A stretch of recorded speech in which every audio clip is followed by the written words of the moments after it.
Oh, hello, weary travelers. Come on in. It looks like the bard is about to begin.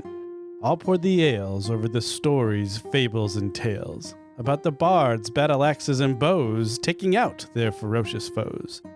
Just take a listen to the tales that we spin here at the Carriage Rest Inn.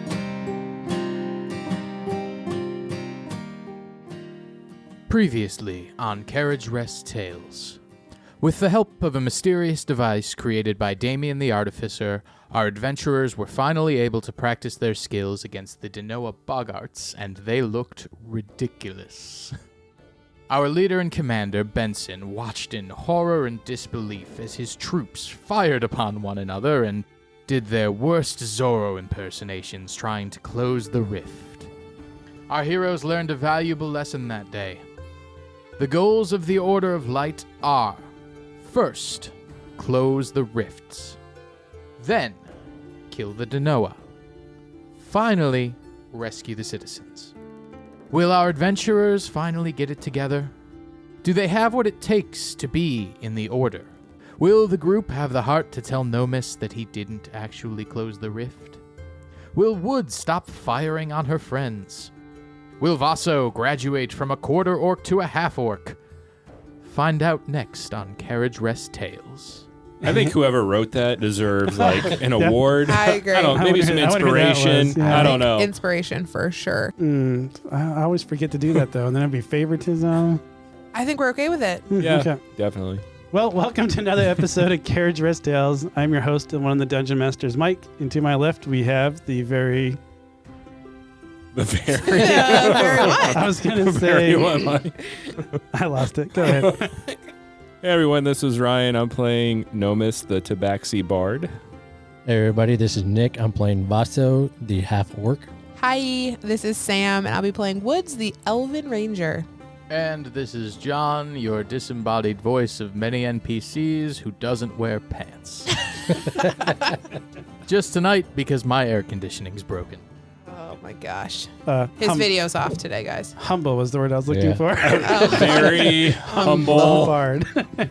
So last time, we just finished up fighting some Denoa. You guys are kind of licking your wounds, hobbling back to home base. I believe almost everyone is dead. I'm perfectly alive. Oh, that seems about right. You shot Yeah, you shot everyone else. Maybe next round we need to fire at her. Yeah. All right. You know you did kill Vaso, right?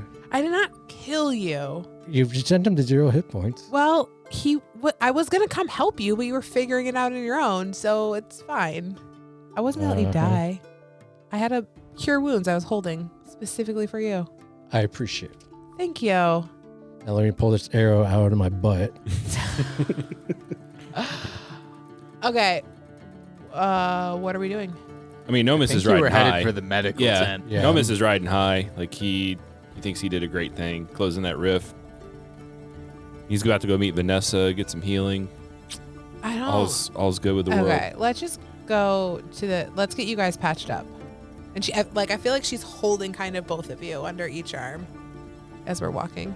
So you're heading on back to base and making your ways to the medic tent where you're going to meet Dr. Vanessa Graves. You enter the medical tent, and Dr. Graves is currently just kind of working and making sure that the entire thing is set up. This is sort of a temporary thing. There's normally an infirmary, but they're on the field. And when you walk in, she takes a look at you and says, "Oh dear, I told Benson something like this would happen and that this was too dangerous for recruits.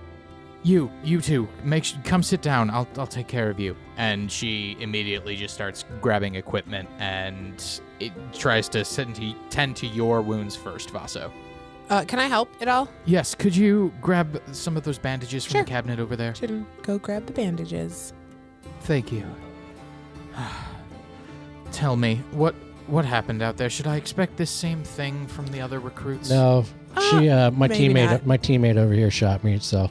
Okay, we had to go first, and nobody really knew what we were doing, so I don't think you should expect this from the next round. But I may or may not have shot an arrow into his butt. Excuse me, I haven't properly introduced myself. I'm Dr. Graves, Dr. Vanessa Graves. Please call me Vanessa. People don't seem to like using my last name. Hi, Vanessa. I am Nomis, and I take my hat off and give a little bow. I am the closer of Rifts. Oh my gosh. While these two were fighting each other, I was able to complete the mission. And he's still like riding on. Oh, yeah. Is that Not- so? No. Vaso's just With like, this sword, and I like try to pull it out of the sheath, like this one. Keep that put away in okay. here. yeah, why don't you, hey, Nomis, why don't you tell us how you did that? Well, it's no brainer. I just used my magical weapon and stitched it up. No. Little whoosh, whoosh. No. I was there. I was looking right at it. Okay. So, I mean, here are the bandages. I also would like to say I only shot him with one arrow. The other things killed him. Like that was it wasn't just me. What other things? The Genoa. What came out? No, I know the Genoa came out, but what did it look like? They're like giant Like a dogs, I think. hairy cat dogs? Yeah, big teeth. Like wolves? Kind of? She is taking in what you're saying, but not really reacting with much other than thinking face. Vaso's just laying down on the bed or whatever, the medic bed. Yeah, she's also preoccupied with trying to stitch Just you like, up. whatever, Vaso. I'm just laying down. Well, listen, I hope that the three of you don't end up in here like this again. I'd hate to see you come in here in this condition again, especially you, Vaso. Doc, I got a question. So I noticed when I was helping to close the rift that it was like burning. Like my body was burning. Burning. Is that normal? Yes, people do describe it that way. Some people simply describe it as warm. Others, some describe it as almost searing. Others describe it more like a buzz. But it's all similar adjectives that are used to describe the feeling of using the light. Man, my body wasn't burning at all. I must be like really good. It was a pain that felt good. Yes, that is consistent with how others describe it. So the bigger the rift, the more it's going to take from us? She doesn't say anything and just nods. Oh. Be careful. Some rifts are too big to close for one person. I think Woods is putting the pieces together in her head and starting to kind of understand the severity of what's going on. And it's not really fun in games, and she's kind of almost embarrassed now that she shot an arrow in her friend. Dr. Graves asks you to grab another piece of equipment for her. Yeah, and she just kind of shakes her head and goes and picks up the whatever thing. Yeah, so from then on, she continues to keep you active in the conversation, almost like she's trying not to let you think about things on your own for too long. So after you guys get patched up, you have the rest of the evening to yourself to kind of reflect and meditate on the battle that you guys had and basically kind of get rest up. Benson did tell you, or a messenger comes and tells you that you guys are on shift for tomorrow's patrol.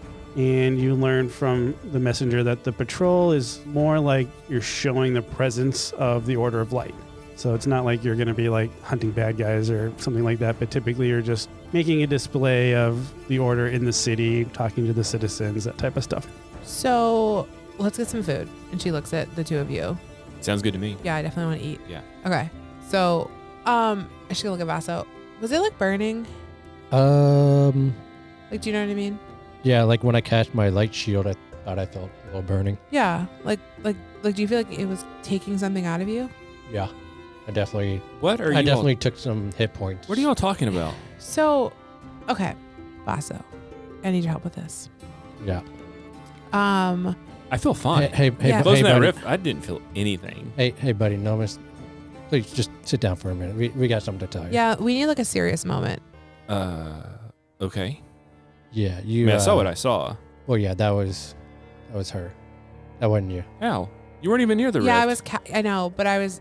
Okay, so you know how we're all here for a reason, right? Like Yes. something happened, and we figured out we had the gift.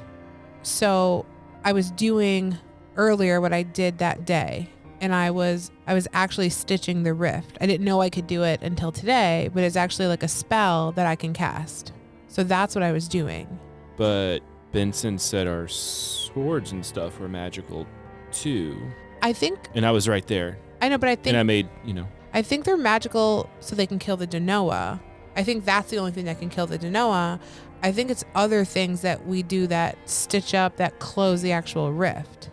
And it like hurt. Sort of burns. it hurt. I don't know if I believe you guys. I mean, I was there. I saw what I saw. Okay. Bot's just gonna look at Woods and be like, so like, what'd you do to stitch it? I mean, and she like pulls out a chain that's around her neck, and it's a half crescent moon. She's like, I just kind of like held this and just started talking to Sepeller. Wait. You don't really know how you closed it, but you claim you closed it. Yeah. And I was right there. But I did. I like. With my rapier, watching it stitch up. But that was me. Are you trying to pull a fast one on Nomis here? Oh man, like we need to work together. I agree. Okay. She just like looks at Basso for some help here. All right, whatever. Sure. You closed it. All right. I'm going to go get some salmon. I'm gonna look at Woods and I'm gonna be like, he'll figure it out soon enough. Okay. I hope so. Because him standing there swinging a sword at air is not going to do anything for us. Yeah. Right? Okay. Right. I'm hungry. She's going to go eat. Yeah, me too. Nomis, we'll do you first. You want to get your salmon, and then you remember that there's a really nice sunny spot on the roof of the barracks. On the roof of your guys' tower, there is like a community garden. So you got, like vegetables and stuff like that. Carmen's been kind of upkeeping it. But there's also a really nice sunny spot that you as a cat person have just been absolutely loving to kind of go up there and relax and sunbathe a little bit. So you take your salmon lunch. Yeah. And you head up to the roof. Okay. While you're up there, you look across the roof and you see Bonnie, who is just kind of sitting down in a nice, comfortable spot, and she's reading a book. Hello. Oh, hello there. All right if I join you? I kind of like the spot up here, very sunny and peaceful. Sure. That would be nice. Listen, I saw you earlier today. Closing that rift, right? Is that what you call that? Oh yeah, I was there. I closed it. I was right there. Did you feel what? it? The rift when you closed it, the light. No. And she just looks away and looks kind of sad. I was hoping you felt it too. It felt to me, everybody else kind of described it as good, but for me it just brought back some bad memories. I mean, my friends just tried to tell me that they were the ones that actually closed the rift, but they couldn't really tell me how they closed it, but they did say they felt some sort of burning, weird pain. So I don't know. So you didn't feel it then? You didn't close the rift? All right, is this some running gag here? I mean, I was there. Did my friends put you up to this? No, you would have felt it. No one doesn't feel it when they use the light. It hurts. It does. And I think I understand how people can describe it as pleasant, but for me, I don't know. Okay. And Nomis is going to look defeated because he thinks he's being pranked by everybody. So he's just going to kind of nod along and. What were you doing during the fight while your friends were closing the rift and when they could feel the light? I was closing the rift. I was right there in front of it with my sword. Yeah, but how? What were you trying to do? Close it. I was slashing it with my sword and I saw it close. You don't close the rift with a weapon. I mean, I just did. I was right there in front of it. I don't know what you people keep telling me. I didn't close it. I was right there. My friend can't even tell me how she closed it, but she told me she did. You close the rift by looking inside yourself and finding the light. It's not a weapon skill. All right. Well, I'm glad I can amuse everybody here. That's fine. Go ahead and roll a history check now that you're having this conversation with Bonnie. All right, so I had nothing. So I'm going to roll my D20. In my new rolling mat that awesome friends around this table bought me in Italy. That's the first roll on it. Oh, and I got a 20. Yeah, 20. As she's talking about looking inside and seeing the light, you start reflecting back on the night that you lost Grace. And you remember that there was a rift there, and you instinctively played some music as you felt a light leave your body. Mm-hmm. And then you remember passing out. But when she's talking about it, you remember feeling that burning feeling as the light's coming out. Okay. Vaso and Woods, you guys are kind of meshing together. Were you planning on staying together for the evening, or are you going to kind of do your own thing and peel off like Nomis did? I think we'd eat together probably, but I was gonna hit the gym, so I'm gonna eat and then go lay down. She's probably gonna be like, I gotta heal here. So yeah, okay. I did kind of die. You did die, but you ever want to come? Hit the weights with me? You're really a half work. Yeah. Huh. Why? What do I look like? A little bit more human, I think. Okay. If you ever want to come hit the weights, bulk up a little, just let me know. Okay, Woods, as you are on your way to the gym, you pass by the swimming pool. And in the swimming pool is Quentin the turtle. And as you're walking past, he comes out of the water and comes up and he calls over to you. He says, "Hey, wait. Hi. I wanted to talk to you about this morning. Okay. I noticed that you, in battle, seemed, I don't know, nervous? Maybe? I think it's why on the first day you broke your bowstring and why you fired on your teammate today. What is it? Is it nervousness or something else?" She's really caught off guard. This is also like the first time you've heard him speak. Yeah. So You specifically. Wow. That's really interesting that you picked up on that. Yes, I would like to help if I can. Perhaps provide some insight.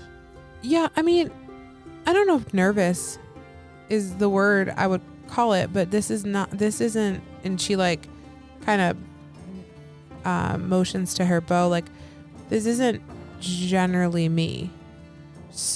What do you mean by that? The weapons are new to me. I see. So they don't feel natural in your hands. They're starting to, but no, I have to work really hard at it. Yes, I understand that quite a bit. And you flash back to when you saw him fight earlier, and while he's normally a turtle and he moves kind of slowly, in battle, he was fast. And that just occurs to you as he's talking about what he's telling you. I was raised by monks who taught me to focus and find inner peace, even with things that bothered me sometimes. I learned to channel some of that into combat, and whether that was sparring practice with the monks that I studied with, or fighting the Denoa, I think of my weapon as an extension of myself and an exercise in my conduit for good energy. That's a lot. You think about all that? I think about a lot of things. I don't know if my brain can process that way. Have you ever tried meditation? Oh yeah, I'm an elf. That's how I sleep. But I'll be honest with you, I don't do it very well. I don't know why I'm telling you all these things. Sometimes people say things to me because they try to fill the silence. If you hadn't noticed, I don't talk much. Yeah, I definitely noticed that. But you're talking a lot now. When you say that, he stops talking and just nods at you. Okay. Hey, I'm going to go to the gym. Do you want to, I know you're swimming, but do you want to go lift some weights maybe with me?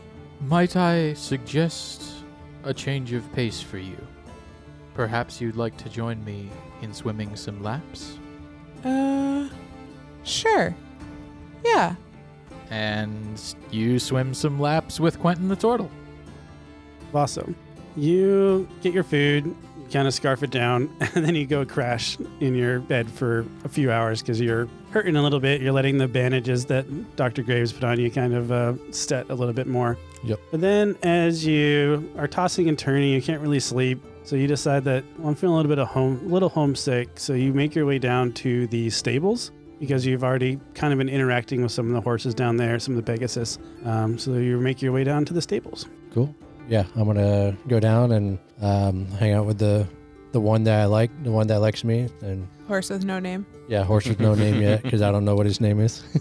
From the stables, while you're hanging out with your horse friend, you look and you are able to see Wallace, the Loxodon, practicing with his giant sword. And you watch as he is tossing this thing between his hands and his trunk. And what he's doing right now doesn't look like necessarily combat practice. It looks more like he's dancing with his sword. Interesting. Cool. I'm gonna walk over and get a closer look and just kind of observe. Vaso! And he throws his sword up into the air and stylishly catches it and sets it down gently. Wonderful to see you, my friend. How are you after this morning's events? It's like, well, I'm healing. It definitely hurt a little bit, but I'm healing. Wonderful to hear. Have you met Dr. Vanessa? Yes, I have. She definitely helped me out a lot. She bandaged me up pretty good, so very helpful. Very knowledgeable woman she is. I wanted to ask you, when did you start practicing combat? When I got here. I see. That explains a lot. Yeah, I'm pretty novice to say the least. I grew up on a farm, so didn't really have much experience. I see why you chose the axe now as your weapon. Growing up on a farm, I'm sure you were used to that. Yep, chopping wood. Yes, well, perhaps I could show you some of the finer points of combat so that you can turn your wood chopping into fighting. Yeah, absolutely. Any help I can get, I'll take it. Wonderful! And he claps you on the back with his trunk, and it hurts. Night passes by. You guys all sleep pretty soundly because you're pretty tired from your day's events. 2 of you used the gift of the light. The other had his hopes dashed. You wake up, Nomis, to a little music box playing. It's the same music box melody that you heard the first episode, that first night you were here. And that's how you wake up. Is it the same melody? It's the same melody. Do I have like a connection to that melody? Like, is it something I've heard before? Probably something from like little things they would have taught kids how to play. Okay. So I can replicate it? Yep. Pretty easily? Yep. Okay. And that probably just makes me more sad, reminding me of where the music box came from. Welcome to the depressing D&D podcast. Yep. Wah, wah. Looking over at the music box, you see the little spinning figurine come out of the music box as it opens automatically, and there is a letter inside. A letter I haven't noticed before? A letter you haven't noticed before. Okay. Well, I'm opening that letter. It says, Nomis, I heard from a little birdie that you and your friends had a rough day of training. Please know we all believe in you. You will soon find your rhythm and whip your team into shape. Gidget. Okay. I think Nomis is stunned. Like, how can Gidget know all this? So I think he's just going to be sitting there, like, really pondering how she knows and where she might be. I have so many questions as the listener. Get in line. The next morning, you hear the trumpets greeting the dawn and make your way down to get some breakfast with Carmine, where Benson is waiting for you guys. Woods, you're going to see Woods come from the pool. Morning swim? Yeah, she really liked it. So she swapped out her morning workout for a morning swim. So her hair's kind of wet in a afro, and she's hitting the buffet line. Do I see Benson? Yeah, he's already got his breakfast, and he's just waiting for you guys to arrive so that he can discuss what's going to happen that day, and then you guys will set out. Can I pull him aside? Like, can I approach him and ask if I can talk to him for a minute in private? Yes, Nomus. What can I do for you? Nomus is going to pull out his rapier and hand it back to Benson. And, Nomus looks very sad, almost like a Puss in Boots looking up at him, big welly eyes. And Benson, I don't think I deserve this. I really thought yesterday I closed that rift, and I feel like I'm the laughing stock of my friends, Vaso and Woods, and probably the other three, and I just feel really humiliated. I thought I did a really good thing, and I don't know if I'm cut out to be here. Are you telling me that you are resigning your post? I mean, I don't want to. I thought I did. I closed it, and I felt on cloud 9, and I had a very, I'll call it rude awakening yesterday after the battle that I really didn't close it. So I'm just feeling embarrassed, and I don't know. I understand. My pride's taking a hit. I was prepared to give the three of you a dressing down like you have never seen before this morning, but I think maybe you might have gotten there on your own. Oh, I definitely did. I like people to look at me and smile and cheer and laugh for all the good reasons, but I feel like I just did a very horrible thing that now they're laughing at me for all the wrong reasons. He doesn't say anything to that, but he gives you a look that you haven't really seen on his face before. He is very empathetic to you right now, and he is surprised that you are having such a mature moment in this. And he looked, when you saw him this morning, he did look like he was still fuming a little bit, but that is gone from him now. I'm going to say the rest of the party comes and joins you at this point, and Benson addresses the three of you, and he says, "You three did adequately yesterday, and I apologize if my judgments were a little harsh. I was prepared to scold you this morning, but Nomus has shown me that I think you may have learned some lessons on your own." And he looks at you, Melwood, at this point, and this confused look kind of comes over his face. He says, "You look a little different." He's noticing your wet hair. Yeah, I just decided to go for a swim this morning. Yeah, he notices that it's not just your hair, you are carrying yourself a little different. Yeah, she feels different, I'll be honest with you. At that point, he kind of snaps back to attention, and he says, "All right, this morning we're going on patrols. Patrols are an important part of our duties in the Order of Light. It's not just about saving people and closing the rifts. It's also about making people feel safe. And that's what we do when we go on patrols. We do a little bit of community outreach. We're good Samaritans in the street. And it's important that you are on your best behavior." And he looks at you, Nomus, like he's about to say something snarky to you, but he doesn't. Okay. Because you all notice that Nomus doesn't even have his instrument with him, which he always has with him. Nomus, where is your lyre? I left it in my room. I didn't feel like today was a day for music and celebration. I mean, if you want me to go get it and play for people, I can. He looks at you and he says, "Well, go get it. It's an important part of your duty as a member of the Order of Light that you are always prepared. And while you are going and retrieving that, take this back too." And he hands you back your rapier. Okay. I'll just give him a very, humbling, appreciative nod of, thanks for still believing in me. Actually, I may even say that to him. I'll say thanks for believing in me, and I'll go get my instrument. Good. should go without saying that I do believe in the three of you, and if my expectations are too high, then I apologize to you. I think that my expectations have been too high. Great. So now we're going to get into the first day of patrol. We're going to do this a little bit differently. I want everyone to roll a d6.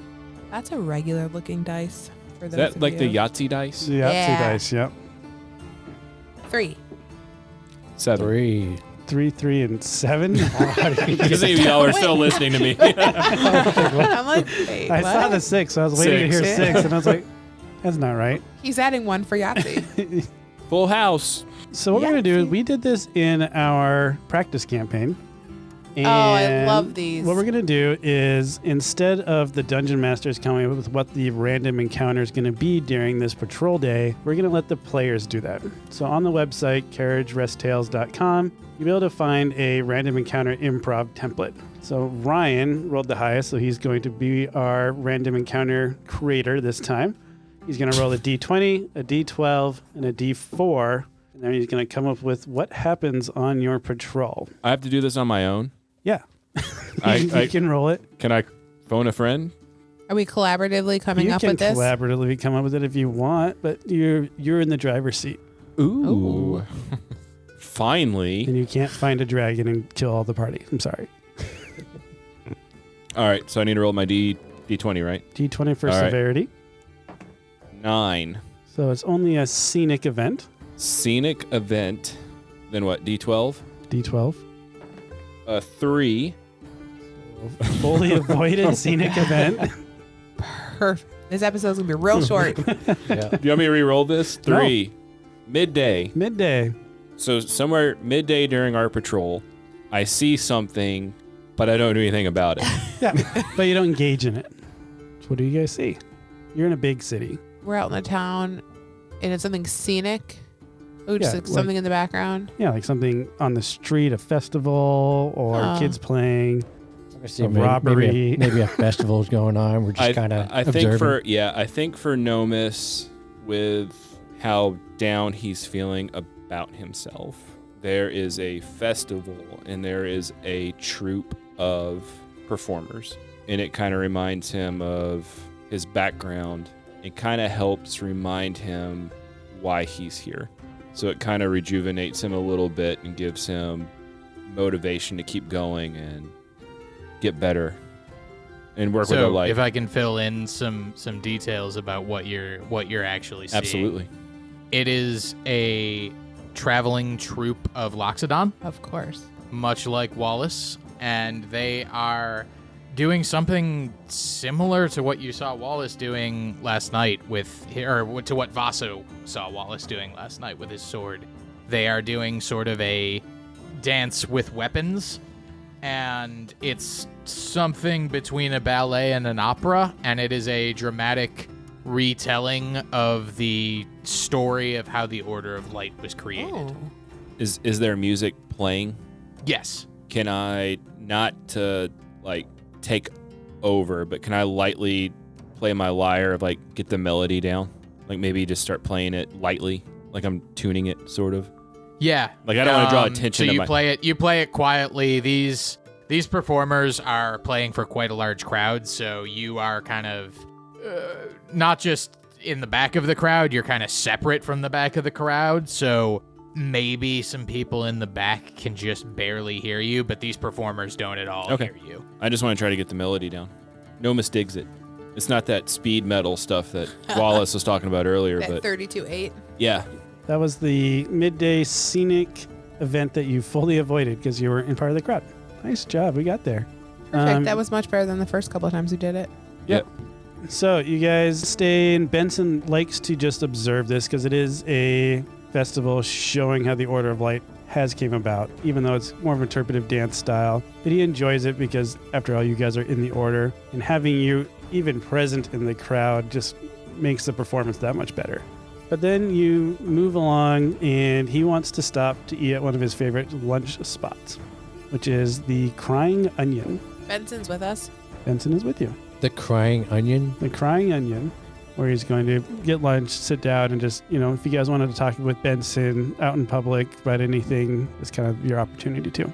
I mean, I think Nomus is feeling better, but I think I would take advantage of being with the group and saying that he was sorry for being arrogant in thinking he closed the rift, but now he knows why he didn't, and that he's going to be better at next time.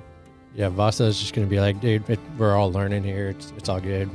We're a team here. Well, you didn't go around like jumping up and down saying, I closed the rift, and yeah, but everyone laughing at you. So we weren't laughing at you. I think you were laughing chuckling under our breath a little bit. But hey, man, like, I got shot in the butt. Yeah, I mean, come on. I she shot her own I saw teammate. that. Yeah, about that, man.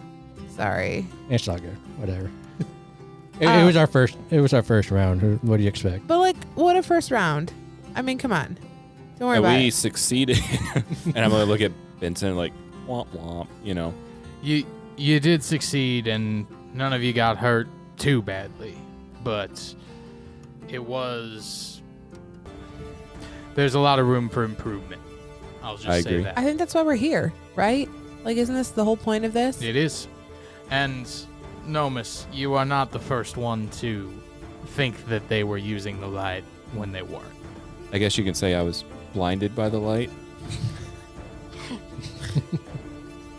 So, Woods, you are going to use the random encounter improv template to tell us what's going to happen. This is going to be at dusk because we're at the second half of the day, so I will fix the D4 to a 4, but you can roll your severity and your avoidance. So I'm rolling a 20 and a 12? Correct. Not two 20s? Okay. So we're going to roll a 20. I got a 16.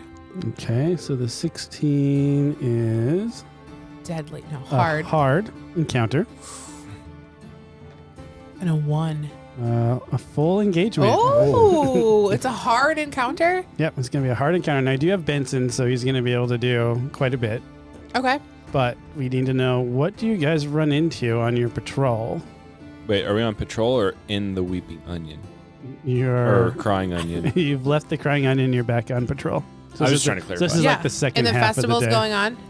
The festival was going on. It might have finished at this point. Wrapped. Festival is a bit of an overstatement. Okay. So I feel like we're probably more like the furthest away from the school. Okay, from the Order of Light. Yeah, from the Order of Light that we can be. We're kind of on the outskirts of town, and I'm gonna say that a bunch of let's say drunk characters come pouring out of a tavern. Okay, we're over in the park, in the shady area of the park, though. Sure. And there's like there's a tavern where kind of like shady people are kind of known to be at, and I feel like Benson's walking us by, giving us a tour, and just being like, kind of just stay away from this place. And as he says that, there's some kerfuffle that happens. Some people pour out, and they notice our like badges that say Order of Light, and they're against the Order of Light, and they come at us. Okay, what is the name of this tavern? The Dusty Stone. Boy, you Order Knight or whatever your rank is. You, my aunt died because of you. Because you were focused on closing the rift instead of saving the people.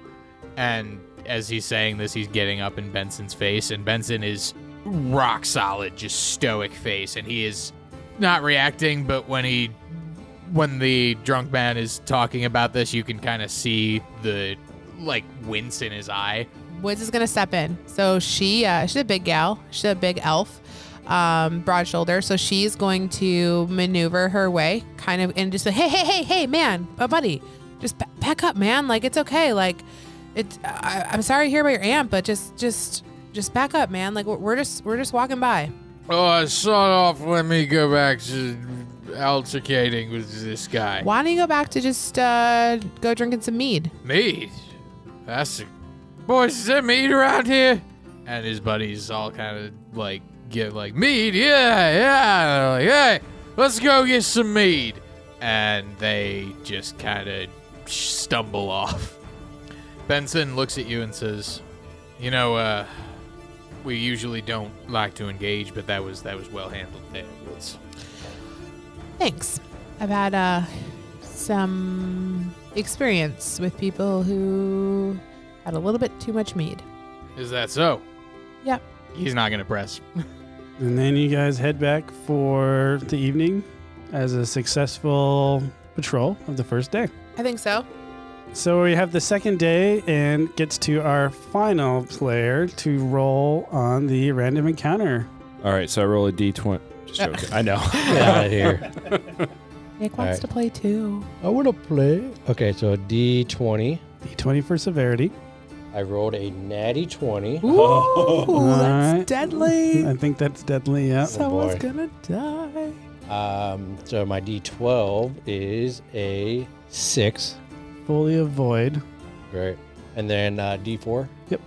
A 2. So it's in the morning. So the morning of your guys' patrol, something deadly is going to happen, but you aren't involved in it. Morning after. Wallace farted. Excuse me. You guys awake, and Benson retrieves you and says, We have a bit of a situation that I think we need to go investigate back at the Dusty Stone. and as you guys head over to the Dusty Stone, you are hearing chatter as you're walking around. And a certain word you keep hearing over and over and over again is called Mordina. You keep hearing the citizens saying, someone passed from Mordina. And then you kind of get closer to that group and you see the same group you had the altercation with earlier. And they point at Woods. And they are saying, there's the witch! There's the witch! She cast a spell on him and he died. He died of Mordina. What? What? And What? then you hear a bunch of other crowds like, that's not how it works. You know, that is just a mysterious death. It's not a cast that gets spelled on you. But he's very insistent in trying to get to you about believing that you cast a spell on their friend who is now dead. And then as you see, the drunkards are now at this point, they're sobered up. They're all standing around a little golden shard. Because as a reminder, when people perish in our world, there's no corpse. Instead, their body turns into a little shard of light called a light shard. Benson, what are they talking about? What is Mordina? Mordina is the unknown death. It's an affliction that affects people, as far as we can tell, completely at random. Sometimes it happens fast, sometimes slow, but we're unclear as to the exact cause. It's just some people are afflicted and they die. It's as simple as that. We know frighteningly little about it. Can I roll a history check? You most certainly can. I'm gonna roll a d20 and my intelligence a -1, so I rolled a 9. You don't know anybody personally that has died from Mordina, but I guess you're starting to get acquainted that this is called Mordina. It stands for unknown death. Oh, okay. We call it the croup in my village. Okay. Okay. Yeah. Yeah, I didn't. I mean, obviously I didn't do that. Like, that's not. I don't understand why they think I'm a witch. She's looking at Benson. I can't speak to their rationalizations in their head. I think they're just a bunch of drunkards that saw you have a confrontation with him last night, and they're looking for somebody to blame. Much like that man who accosted me was doing to me. I feel like this isn't necessarily the place I need to be right now. We should spread out, look for anything unusual. And Benson is kind of on edge. Great. I'm gonna roll a perception or investigation. Investigation would be if you Perception. know what you're actually looking for. I would like perception. So it would be a perception. 12. Okay. Oh. You're going to say something, Nomus? Oh, I think Nomus would just be kind of walking around playing his new Loxodon song, just looking for Yep. and something out of the ordinary. Okay. So if you want me to roll a perception check, I can. Sure. I have a +3 in perception. Ooh. Is it As a blinded cat? by the light? What? The song you're playing? Oh, yeah, definitely. It's stuck in my head. I'm looking at the sun because that's where the fun is. 17. And Vaso is also going to roll perception check. So all four of you fan out kind of different directions, looking for anything that's a little bit suspicious or weird. And I get Vaso gets a 4. Vaso and Woods, you guys don't really find anything. You don't know what you're looking for. Nomus, you're kind of playing your instrument and walking around. And because you're playing, you kind of get more of a crowd. And you actually end up talking to a citizen that was a witness of the event. And it happened about 6 hours after your guys' altercation. And everything seemed fine. Then all of a sudden, this guy just keeled over and then just immediately turned into a light shard. Nobody had touched him, nothing like that. So that's why they were saying that it was a death of Mordina.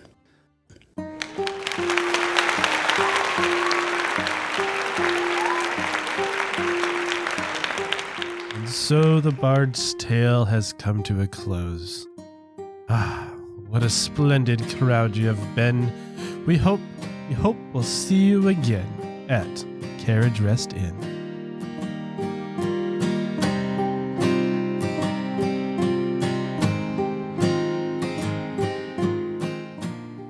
All right, so we're going to do something fun, and we're going to do a little get to know your players. So we're going to go around the table. And what is everyone's first experience with D&D? Like, what is the one thing that you're like, yeah, this is my jam, I like it? Mike, you want to go first? Yep, I guess I'll go first. So the first time I got into D&D was in my master's program. And I was actually staying at a hotel for 3 months. And we had a lot of time because it was the same group of people. And we actually rented out the conference room at the hotel so we could play Dungeons and Dragons. And it very much confused all of the other hotel guests when they'd walk by and be like, what is this group doing in there? Getting all loud and excited around paper and dice. I loved it ever since then. Ryan. The first time I played, I was 12.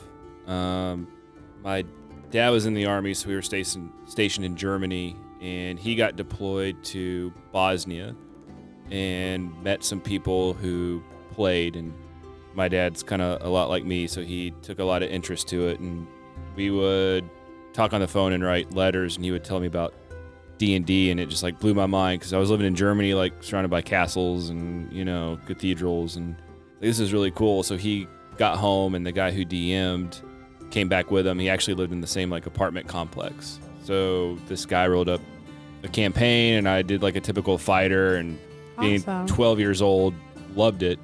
So they invited more military guys to play. So I was like a 12-year-old playing with like 30 to 45-year-olds. So yeah. So ever since then, I've loved it. Nicholas?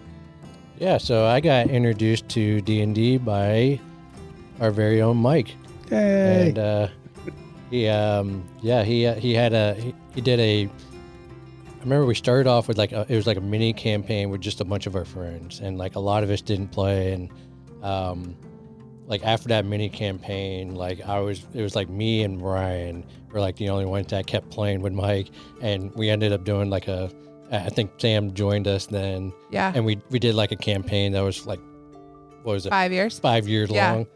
And I just loved it because I got to develop my favorite character of all time. His name is Chad.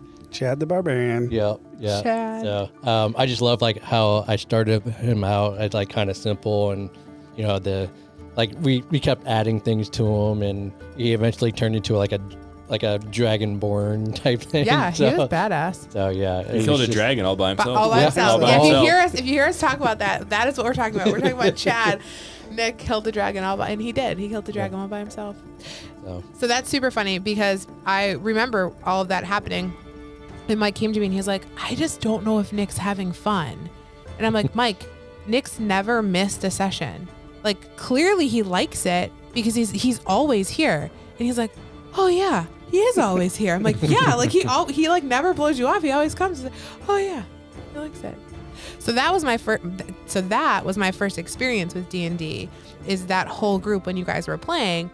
And I would like hide in our small house while you guys were playing, and then I would hear you laugh, and I'm like, oh, these are all like the guys that I like all of our friends. So I would come out, and then I would like sit in the living room, and you guys would be in like the dining room.